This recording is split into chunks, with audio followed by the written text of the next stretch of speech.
नमस्कार। आइए आज हम लोग मुंशी प्रेमचंद की एक मशहूर कहानी खुदाई फौजदार सुनते हैं। सेठ नानक चंद को आज फिर वही लिफाफा मिला और वही लिफाफा सामने आई तो उनका चेहरा पीला पड़ गया। लिफाफा खोलते हुए हाथ और हृदय दोनों कांपने लगे। खत में क्या है यह उन्हें खूब मालूम था। इसी तरह के 2 खत पहले पा चुके थे। इस तीसरे खत में भी वही धमकियां हैं, इसमें उन्हें संदेह न था। पत्र हाथ में लिए हुए आकाश की ओर ताकने लगे।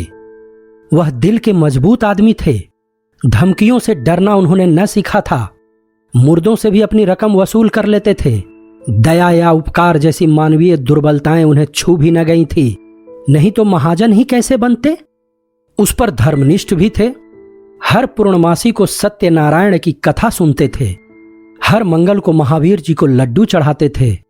नित्य प्रति जमुना में स्नान करते थे और हर एकादशी को व्रत रखते और ब्राह्मणों को भोजन कराते थे। और इधर जब से घी में करारा नफा होने लगा था, एक धर्मशाला बनवाने की फिक्र में थे। जमीन ठीक कर ली थी। उनके आसामियों में सैकड़ों ही थवई और बेलदार थे जो केवल सूद में काम को तैयार थे। इंतजार यही था कि कोई ईंट और चूने वाला फंस जाए और 10-20 हजार का दस्तावेज लिखा ले तो सूद में ईंट और चूना भी मिल जाए। इस धर्मनिष्ठा ने उनकी आत्मा को और भी शक्ति प्रदान कर दी थी। देवताओं के आशीर्वाद और प्रताप से उन्हें कभी किसी सौदे में घाटा नहीं हुआ और भीषण परिस्थितियों में भी वह स्थिर चित रहने के आदी थे।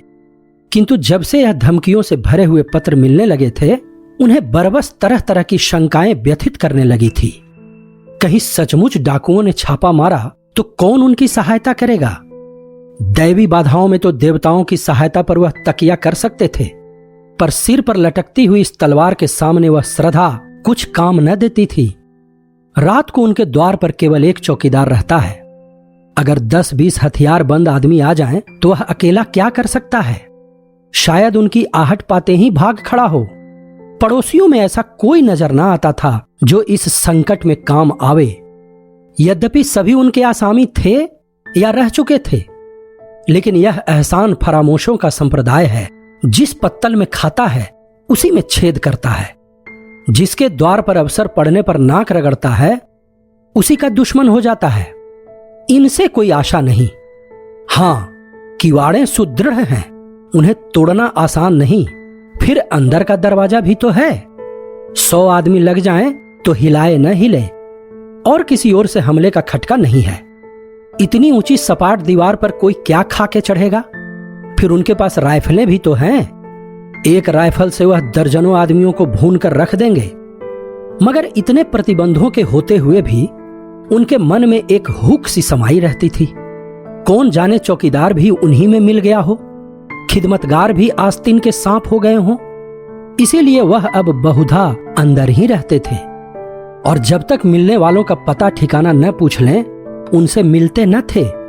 फिर भी 2-4 घंटे तो चौपाल में बैठने ही पड़ते थे, नहीं तो सारा कारोबार मिट्टी में न मिल जाता। जितनी देर बाहर रहते थे, उनके प्राण जैसे सूली पर टंगे रहते थे। इधर उनके मिजाज में बड़ी तब्दीली हो गई थी। इतने विनम्र और मिष्ट भाषी वह कभी न थे। गालियां तो क्या, किसी से तू तकार भी न करते। सूद की दर भी कुछ घटा दी थी, लेकिन फिर भी चित्त को शांति न मिलती थी। आखिर कई मिनट तक दिल को मजबूत करने के बाद उन्होंने पत्र खोला और जैसे गोली लग गई। सिर में चक्कर आ गया और सारी चीजें नाचती हुई मालूम हुई। सांस फूलने लगी, आंखें फैल गईं। लिखा था, तुमने हमारे दोनों पत्रों पर कुछ भी ध्यान न दिया। शायद तुम समझते होगे कि पुलिस तुम्हारी रक्षा करेगी, लेकिन यह तुम्हारा भ्रम है। पुलिस उस वक्त आएगी जब हम अपना काम करके 100 कोस निकल गए होंगे। तुम्हारी अक्ल पर पत्थर पड़ गया है, इसमें हमारा कोई दोष नहीं। हम तुमसे सिर्फ 25,000 रुपये मांगते हैं। इतने रुपये दे देना तुम्हारे लिए कुछ भी मुश्किल नहीं। हमें पता है तुम्हारे पास 1 लाख की मोहरें रखी हुई हैं, लेकिन विनाश काले विपरीत बुद्धि। अब हम तुम्हें और ज्यादा न समझाएंगे। तुमको समझाने की चेष्टा करना ही व्यर्थ है। आज शाम तक अगर रुपये न आ गए तो रात को तुम्हारे ऊपर धावा होगा। अपनी हिफाजत के लिए जिसे बुलाना चाहो बुला लो। जितने आदमी और हथियार जमा करना चाहो जमा कर लो। हम ललकार कर आवेंगे और दिन दहाड़े आएंगे। हम चोर नहीं हैं, हम वीर हैं और हमारा विश्वास बाहुबल में है। हम जानते हैं कि लक्ष्मी उसी के गले में जयमाल डालती है जो धनुष तोड़ सकता है, मछली को वेध सकता है। यदि सेठ ने बिना पूरा पत्र पढ़े तुरंत बही खाते बंद कर दिए और रोकड़ संभाल कर तिजोरी में रख दिया और सामने का द्वार भीतर से बंद करके मरे हुए से केसर के पास आकर बोले, आज फिर वही खत आया केसर, अब आज ही आ रहे हैं। केसर दोहरे बदन की स्त्री थी। यौवन बीत जाने पर भी युवती शौक सिंगार में लिप्त रहने वाली उस फलहीन वृक्ष की तरह जो पतझड़ में भी हरी हरी पत्तियों से लदा रहता है। संतान की विफल कामना में जीवन का बड़ा भाग बिता चुकने के बाद अब उसे अपनी संचित माया को भोगने की धुन सवार रहती थी। मालूम नहीं कब आंखें बंद हो जाएं, फिर यह थाती किसके हाथ लगेगी कौन जाने। इसीलिए उसे सबसे अधिक भय बीमारी का था, जिसे वह मौत का पैगाम समझती थी और नित्य ही कोई न कोई दवा खाती रहती थी। काया के इस वस्त्र को उस समय तक उतारना न चाहती थी जब तक उसमें एक तार भी बाकी न रहे। बाल बच्चे होते तो वह मृत्यु का स्वागत करती, लेकिन अब तो उसके जीवन ही के साथ अंत था। फिर क्यों न वह अधिक से अधिक समय तक जिए। हाँ, वह जीवन निरानंद अवश्य था, उस मधुर ग्रास की भांति जिसे हम इसलिए खा जाते हैं कि रखे रखे सड़ जाएगा। उसने घबरा कर कहा, मैं तुमसे कब से कह रही हूं कि 2-4 महीनों के लिए यहां से कहीं भाग चलो, लेकिन तुम सुनते ही नहीं। आखिर क्या करने पर तुले हुए हो। सेठ जी सशंक तो थे और यह स्वाभाविक था। ऐसी दशा में कौन शांत रह सकता था, लेकिन वह कायर नहीं थे। उन्हें अब भी विश्वास था कि अगर कोई संकट आ पड़े तो वह पीछे कदम न हटाएंगे। जो कुछ कमजोरी आ गई थी वह संकट को सिर पर मंडराते देखकर भाग गई थी। हिरन भी तो भागने की राह न पाकर शिकारी पर चोट कर बैठता है। कभी कभी नहीं, अक्सर संकट पड़ने पर ही आदमी के जौहर खुलते हैं। इतनी देर में सेठ जी ने एक तरह से भावी विपत्ति का सामना करने का पक्का इरादा कर लिया था। डर क्यों, जो कुछ होना है वह होकर रहेगा। अपनी रक्षा करना हमारा कर्तव्य है, मरना जीना विधि के हाथ में है। सेठानी जी को दिलासा देते हुए बोले, तुम नाहक इतना डरती हो केसर, आखिर वे सब भी तो आदमी हैं। अपनी जान का मोह उन्हें भी है, नहीं तो यह कुकर्म ही क्यों करते। मैं खिड़की की आड़ से 10-20 आदमियों को गिरा सकता हूं। पुलिस को इत्तला देने भी जा रहा हूं। पुलिस का कर्तव्य है कि हमारी रक्षा करे। हम 10,000 सालाना टैक्स देते हैं, किस लिए। मैं अभी दरोगा जी के पास जाता हूं। जब सरकार हमसे टैक्स लेती है तो हमारी मदद करना उनका धर्म हो जाता है। राजनीति का यह तत्व उसकी समझ में नहीं आया। वह तो किसी तरह उस भय से मुक्त होना चाहती थी जो उसके दिल में सांप की भांति बैठा फुफकार रहा था। पुलिस का उसे जो अनुभव था उससे चित्त को संतोष न होता था। वह बोली, पुलिस वालों को बहुत देख चुकी, वारदात के समय तो उनकी सूरत नहीं दिखाई देती। जब वारदात हो चुकती है तब अलबत्ता शान के साथ आकर रोब जमाने लगते हैं। सेठ जी ने कहा, पुलिस तो सरकार का राज चला रही है, तुम क्या जानो। मैं तो कहती हूं यूं अगर कल वारदात होने वाली होगी तो पुलिस को खबर देने से आज ही हो जाएगी। लूट के माल में इनका भी साझा होता है। जानता हूं, देख चुका हूं और रोज देखता हूं, लेकिन मैं सरकार को 10,000 का सालाना टैक्स देता हूं। पुलिस वालों का आदर सत्कार भी करता रहता हूं। अभी जाड़ों में सुपरिटेंडेंट साहब आए थे तो मैंने कितनी रसद पहुंचाई थी। एक पूरा कनस्तर घी और एक शक्कर की पूरी बोरी भेज दी थी। यह सब खिलाना पिलाना किस दिन काम आएगा। हाँ, आदमी को 16 आने दूसरों के भरोसे न बैठना चाहिए। इसीलिए मैंने सोचा है तुम्हें भी बंदूक चलाना सिखा दूं। हम दोनों बंदूकें छोड़ना शुरू करेंगे तो डाकुओं की क्या मजाल है कि अंदर कदम रख सके। प्रस्ताव हास्यजनक था। केसर ने मुस्कुरा कर कहा, हाँ और क्या, अब आज मैं बंदूक चलाना सीखूंगी। तुमको जब देखो हंसी ही सूझती है। इसमें हंसी की क्या बात है। आजकल तो औरतों की फौजें बन रही हैं। सिपाहियों की तरह औरतें भी कवायद करती हैं, बंदूक चलाती हैं, मैदानों में खेलती हैं।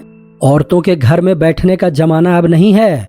विलायत की औरतें बंदूक चलाती होंगी, यहाँ की औरतें क्या चलाएंगी। हाँ, हाथ भर की जबान चाहे चला ले। सेठ जी ने कहा, यहाँ की औरतों ने बहादुरी के जो जो काम किए हैं उनसे इतिहास के पन्ने भरे पड़े हैं। आज दुनिया उन वृतांतों को पढ़कर चकित हो जाती है। पुराने जमाने की बात छोड़ो, तब औरतें बहादुर रही होंगी, आज कौन बहादुरी कर रही हैं? वाह, अभी हजारों औरतें घर बार छोड़कर हंसते हंसते जेल चली गईं। यह बहादुरी नहीं थी। अभी पंजाब में हरनाद कुंवर ने अकेले 4 सशस्त्र डाकुओं को गिरफ्तार किया और लाट साहब तक ने उसकी प्रशंसा की। क्या जाने वे कैसी औरतें हैं, मैं तो डाकुओं को देखते ही चक्कर खाकर गिर पड़ूंगी। उसी वक्त नौकर ने आकर कहा, सरकार, थाने से 4 कांस्टेबल आए हैं, आपको बुला रहे हैं। सेठ जी प्रसन्न होकर बोले, थानेदार भी है? नहीं सरकार, अकेले कांस्टेबल हैं। थानेदार क्यों नहीं आया? यह कहते हुए सेठ जी ने पान खाया और बाहर निकले। सेठ जी को देखते ही चारों कांस्टेबलों ने झुककर सलाम किया, बिल्कुल अंग्रेजी कायदे से, मानो अपने किसी अफसर को सैल्यूट कर रहे हों। सेठ जी ने उन्हें बेंचों पर बैठाया और बोले, दरोगा जी का मिजाज तो अच्छा है, मैं तो उनके पास आने वाला था। चारों में जो सबसे प्रौढ़ था, जिसकी आस्तीन पर कई बिल्ले लगे हुए थे, बोला, आप क्यों तकलीफ करते हैं, वह तो खुद ही आ रहे थे, पर एक बड़ी जरूरत तहकीकात आ गई, इससे रुक गए। कल आपसे मिलेंगे। जब से यहाँ डाकुओं की खबरें आई हैं, बेचारे बहुत घबराए हुए हैं। आपकी तरफ हमेशा उनका ध्यान रहता है। कई बार कह चुके हैं कि मुझे सबसे ज्यादा फिक्र सेठ जी की है। गुमनाम खत तो आपके पास भी आए होंगे। सेठ जी ने लापरवाही दिखाकर कहा, अजी ऐसी चिट्ठियां आती ही रहती हैं, इनकी कौन परवाह करता है। मेरे पास तो 3 खत आ चुके हैं, मैंने किसी से जिक्र भी नहीं किया। कांस्टेबल हंसा, दरोगा जी को खबर मिली थी? सच? हाँ साहब, रत्ती रत्ती खबर मिलती रहती है। यहां तक मालूम हुआ है कि कल आपके मकान पर उनका धावा होने वाला है। जभी तो आज दरोगा जी ने मुझे आपकी खिदमत में भेजा, मगर वहां कैसे खबर पहुंची? मैंने तो किसी से कहा ही नहीं। कांस्टेबल ने रहस्यमय भाव से कहा, हुजूर यह न पूछें, इलाके के सबसे बड़े सेठ के पास ऐसे खत आए और पुलिस को खबर न हो, भला कोई बात है?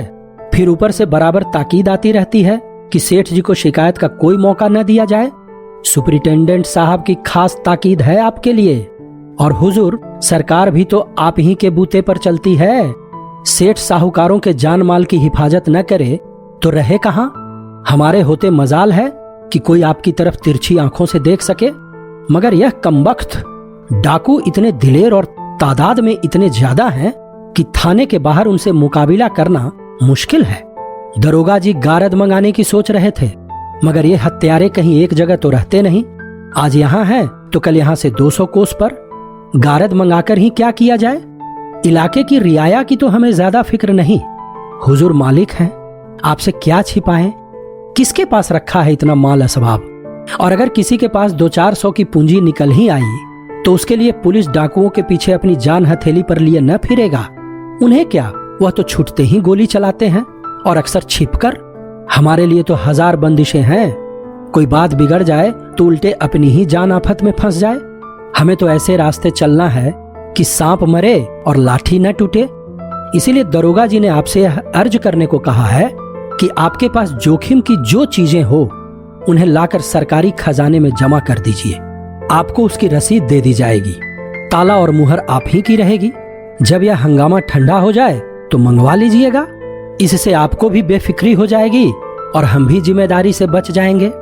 नहीं खुदा न करे कोई वारदात हो जाए तो हुजूर को तो जो नुकसान हो वह तो हो ही, हमारे ऊपर भी जवाबदेही आ जाए। और यह जालिम सिर्फ माल असबाब लेकर ही तो जान नहीं छोड़ते, खून करते हैं, घर में आग लगा देते हैं, यहाँ तक कि औरतों की बेइज्जती भी करते हैं। हुजूर तो जानते हैं, होता वही है जो तकदीर में लिखा है। आप इकबाल वाले आदमी हैं, डाकू आपका कुछ नहीं बिगाड़ सकते। सारा कस्बा आपके लिए जान देने को तैयार है। आपका पूजा पाठ धर्म कर्म खुदा खुद देख रहा है। यह उसी की बरकत है कि आप मिट्टी भी छू लें तो सोना हो जाए, लेकिन आदमी भरसक अपनी हिफाजत करता है। हुजूर के पास मोटर है ही, जो कुछ रखना हो उस पर रख दीजिए। हम 4 आदमी आपके साथ हैं, कोई खटका नहीं। वहां 1 मिनट में आपको फुर्सत हो जाएगी। पता चला है इस गोल में 20 जवान हैं। 2 तो बैरागी बने हुए हैं, 2 पंजाबियों के भेष में धुस्से और अलवान बेचते फिरते हैं, इन दोनों के साथ 2 बहंगी वाले भी हैं। 2 आदमी बलूचियों के भेष में छुरियां और ताले बेचते हैं। कहां तक गिनाऊं हुजूर, हमारे थाने में तो हर एक का हुलिया रखा हुआ है। खतरे में आदमी का दिल कमजोर हो जाता है और वह ऐसी बातों पर विश्वास कर लेता है जिन पर शायद होश हवास में न करता। जब किसी दवा से रोगी को लाभ नहीं होता तो हम दुआ, ताबीज, ओझों और सयानों की शरण लेते हैं, और वहां तो संदेह करने का कोई कारण ही न था। संभव है दरोगा जी का कुछ स्वार्थ हो, मगर सेठ जी इसके लिए तैयार थे। अगर 200-400 बल खाने पड़े तो कोई बड़ी बात नहीं, ऐसे अवसर तो जीवन में आते ही रहते हैं, और इस परिस्थिति में इससे अच्छा दूसरा क्या इंतजाम हो सकता था। बल्कि इसे तो ईश्वरीय प्रेरणा समझना चाहिए। माना उसके पास 2-2 बंदूकें हैं, कुछ लोग मदद करने के लिए निकल ही आएंगे, लेकिन है जान जोखिम। उन्होंने निश्चय किया दरोगा जी की इस कृपा से लाभ उठाना चाहिए। इन्हीं आदमियों को कुछ दे दिलाकर सारी चीजें निकलवा लेंगे। दूसरों का क्या भरोसा, कहीं कोई चीज उड़ा दें तो बस। उन्होंने इस भाव से कहा मानो दरोगा जी ने उन पर कोई विशेष कृपा नहीं की है, वह तो उनका कर्तव्य ही था। मैंने यहां ऐसा प्रबंध किया था कि यहां वह सब आते तो उनके दांत खट्टे कर दिए जाते। सारा कस्बा मदद के लिए तैयार था। सभी से तो अपना मित्र भाव है, लेकिन दरोगा जी की तजवीज मुझे पसंद है। इससे वह भी अपनी जिम्मेदारी से बरी हो जाते हैं और मेरे सिर से भी फिक्र का बोझ उतर जाता है। लेकिन भीतर से चीजें बाहर निकाल निकाल कर लाना मेरे बूते की बात नहीं है। आप लोगों की दुआ से नौकर चाकरों की तो कमी नहीं है, मगर किसकी नीयत कैसी है कौन जान सकता है। आप लोग कुछ मदद करें तो काम आसान हो जाए। हेड कांस्टेबल ने बड़ी खुशी से यह सेवा स्वीकार कर ली और बोला, हम सब हुजूर के ताबेदार हैं, इसमें मदद की कौन सी बात है। तलब सरकार से पाते हैं यह ठीक है, मगर देने वाले तो आप ही हैं। आप केवल सामान हमें दिखाए जाएं, हम बात की बात में सारी चीजें निकाल लाएंगे। हुजूर की खिदमत करेंगे तो कुछ इनाम इकराम मिलेगा ही। तनख्वाह में गुजर नहीं होता सेठ जी। आप लोगों की रहम की निगाह न हो तो एक दिन भी निबाह न हो। बाल बच्चे भूखों मर जाएं, 15-20 रुपये में क्या होता है हुजूर, इतना तो हमारे लिए ही पूरा नहीं पड़ता। सेठ जी ने अंदर आकर केसर से यह समाचार कहा तो उसे जैसे आंखें मिल गईं। बोली, भगवान ने सहायता की, नहीं मेरे प्राण संकट में पड़े हुए थे। सेठ जी ने सर्वज्ञता के भाव से फरमाया, इसी को कहते हैं सरकार का इंतजाम। इसी मुस्तैदी के बल पर सरकार का राज थमा हुआ है। कैसी सुव्यवस्था है कि जरा सी कोई बात हो वहां तक खबर पहुंच जाती है और तुरंत उसके रोकथाम का हुक्म हो जाता है। और यहाँ वाले ऐसे बुद्धू हैं कि स्वराज्य स्वराज्य चिल्ला रहे हैं। इनके हाथ में अख्तियार आ जाए तो दिन दोपहर लूट मच जाए, कोई किसी की न सुने। ऊपर से ताकीदाई है, हाकिमों का आदर सत्कार कभी निष्फल नहीं जाता। मैं तो सोचता हूं कोई बहुमूल्य वस्तु घर में न छोड़ूं, साले आए तो अपना सा मुंह लेकर रह जाएं। केसर ने मन ही मन प्रसन्न होकर कहा, कुंजी उनके सामने फेंक देना कि जो चीज चाहो निकाल ले जाओ। साले झेप जाएंगे, मुंह में कालिख लग जाएगी। घमंड तो देखो कि तिथि तक बता दी। यह नहीं समझे कि अंग्रेजी सरकार का राज है, तुम डाल डाल चलो तो वह पात पात चलते हैं। समझे होंगे कि धमकी में आ जाएंगे। 3 कांस्टेबलों ने आकर संदूकचे और सेफ निकालने शुरू किए।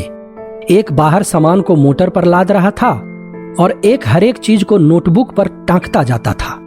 आभूषण, मुहरे, नोट, रुपये, कीमती कपड़े, साड़ियां, लहंगे, शाल दुशाले सब कार में रख दिए। मामूली बर्तन, लोहे लकड़ी के सामान, फर्श आदि के सिवा घर में और कुछ न बचा। और डाकुओं के लिए ये चीजें कौड़ी की भी नहीं। केसर का सिंगारदान खुद सेठ जी आए और हेड के हाथ में देकर बोले, इसे बड़ी हिफाजत से रखना भाई। हेड ने सिंगारदान लेकर कहा, मेरे लिए एक एक तिनका इतना ही कीमती है। सेठ जी के मन में एक संदेह उठा। पूछा, खजाने की कुंजी तो मेरे ही पास रहेगी और क्या? यह तो पहले ही अर्ज कर चुका, मगर यह सवाल आपके दिल से क्यों पैदा हुआ? यूं ही पूछा था। सेठ जी लज्जित हो गए। नहीं, अगर आपके दिल में कुछ शुभा हो तो हम लोग यहां भी आपकी खिदमत के लिए हाजिर हैं। हाँ, हम जिम्मेदार न होंगे। अजी नहीं हेड साहब, मैंने यूं ही पूछ लिया था। यह फेहरिस्त तो मुझे दे दोगे ना? फेहरिस्त आपको थाने में दरोगा जी के दस्तखत से मिलेगी। कार पर सारा सामान रख दिया गया। कस्बे के सैकड़ों आदमी तमाशा देख रहे थे। कार बड़ी थी पर ठसाठस भरी हुई थी। बड़ी मुश्किल से सेठ जी के लिए जगह निकली। चारों कांस्टेबल आगे की सीट पर सिमट कर बैठे। कार चली। केसर द्वार पर इस तरह खड़ी थी मानो उसकी बेटी विदा हो रही हो।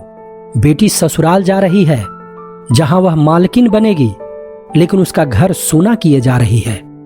थाना यहां से 5 मील पर था। कस्बे से बाहर निकलते ही पहाड़ों का पथरीला सन्नाटा था, जिसके दामन में हरा भरा मैदान था और इसी मैदान के बीच में लाल मोरम की सड़क चक्कर खाती हुई लाल सांप जैसी निकल गई थी। हेड ने सेठ जी से पूछा, यह कहां तक सही है सेठ जी कि आज से 25 साल पहले आपके बाप केवल लोटा डोर लेकर यहां खाली हाथ आए थे? सेठ जी ने गर्व करते हुए कहा, बिल्कुल सही। मेरे पास कुल 3 रुपये थे। उसी से आटे दाल की दुकान खोली थी। तकदीर का खेल है, भगवान की दया चाहिए। आदमी के बनते बिगड़ते देर नहीं लगती। लेकिन मैंने कभी पैसे को दांतों से नहीं पकड़ा। यथाशक्ति धर्म का पालन करता गया। धन की शोभा धर्म ही से है, नहीं तो धन से कोई फायदा नहीं। आप बिल्कुल ठीक कहते हैं सेठ जी। आपको मूर्त बनाकर पूजना चाहिए। 3 रुपये से लाख कमा लेना मामूली काम नहीं है। आधी रात तक सिर उठाने की फुर्सत नहीं मिलती खां साहब। खां साहब ने पूछा, आपको तो यह सब कारोबार जंजाल सा लगता होगा? सेठ जी ने कहा, जंजाल तो है ही, मगर भगवान की ऐसी माया है कि आदमी सब कुछ समझकर भी इसमें फंस जाता है और सारी उम्र फंसा रहता है। मौत आ जाती है तभी छुट्टी मिलती है। बस यही अभिलाषा है कि कुछ यादगार छोड़ जाऊं। आपके कोई औलाद हुई ही नहीं। भाग्य में न थी खां साहब, और क्या कहूं। जिनके घर में भूनी भांग नहीं है, उनके यहां घास फूस की तरह बच्चे ही बच्चे देख लो। जिन्हें भगवान ने खाने को दिया है, वे संतान का मुंह देखने को तरसते हैं। आप बिल्कुल ठीक कहते हैं सेठ जी। जिंदगी का मजा संतान से है। जिसके आगे अंधेरा है, उसके लिए धन दौलत किस काम का? सेठ जी ने कहा, ईश्वर की यही इच्छा है तो आदमी क्या करे। मेरा बस चलता तो माया जाल से निकल भागता खां साहब। एक क्षण भर यहां न रहता, कहीं तीर्थ स्थान में बैठकर भगवान का भजन करता। मगर करूं क्या, माया जाल तोड़े नहीं टूटता। खां साहब ने कहा, एक बार दिल मजबूत करके तोड़ क्यों नहीं देते? सब उठाकर गरीबों को बांट दीजिए। साधु संतों को नहीं, न मोटे ब्राह्मणों को, बल्कि उनको जिनके लिए यह जिंदगी बोझ हो रही है, जिसकी यही एक आरजू है कि मौत आकर उनकी विपत्ति का अंत कर दे। इस माया जाल को तोड़ना आदमी का काम नहीं है खां साहब। भगवान की इच्छा होती है तभी मन में वैराग्य आता है। आज भगवान ने आपके ऊपर दया की है। हम इस माया जाल को मकड़ी के जाले की तरह तोड़कर आपको आजाद करने के लिए भेजे गए हैं। भगवान आपकी भक्ति से प्रसन्न हो गए हैं और आपको इस बंधन में नहीं रखना चाहते, जीवन मुक्त कर देना चाहते हैं। ऐसी भगवान की दया हो जाती तो क्या पूछना खां साहब। खां साहब ने कहा, भगवान की ऐसी ही दया है सेठ जी, विश्वास मानिए। हमें इसीलिए उन्होंने मृत्यु लोक में तैनात किया है। हम कितने ही माया जाल के कैदियों की बेड़ियां काट चुके हैं। आज आपकी बारी है। सेठ जी की नाड़ियों में जैसे रक्त का प्रवाह बंद हो गया। सहमी हुई आंखों से सिपाहियों को देखा, फिर बोले, आप बड़े हंसोड़ हो खां साहब। खां साहब ने कहा, हमारे जीवन का सिद्धांत है कि किसी को कष्ट मत दो, लेकिन ये रुपये वाले कुछ ऐसी औंधी खोपड़ी के लोग हैं कि जो उनका उद्धार करने आता है उसी के दुश्मन हो जाते हैं। हम आपकी बेड़ियां काटने आए हैं, लेकिन अगर आपसे कहें कि यह सब जमा जत्था और लता पता छोड़कर घर की राह लीजिए, तो आप चीखना चिल्लाना शुरू कर देंगे। हम लोग वही खुदाई फौजदार हैं जिनके इत्तलाई खत आपके पास पहुंच चुके हैं। सेठ जी मानो आकाश से पाताल में गिर पड़े। सारी ज्ञानेंद्रियों ने जवाब दे दिया और इसी मूर्छा की दशा में वह मोटर कार से नीचे धकेल दिए गए और गाड़ी चल पड़ी। सेठ जी की चेष्टा जाग पड़ी। बदहवास गाड़ी के पीछे दौड़े। हुजूर, सरकार, तबाह हो जाएंगे, दया कीजिए, घर में एक कौड़ी भी नहीं है। हेड साहब ने खिड़की से बाहर हाथ निकाला और 3 रुपये जमीन पर फेंक दिए। मोटर की चाल तेज हो गई। सेठ जी सिर पकड़कर बैठ गए और विक्षिप्त नेत्रों से मोटर कार को देखा, जैसे कोई शव स्वर्गारोही प्राण को देखे। उनके जीवन का स्वप्न उड़ा चला जा रहा था।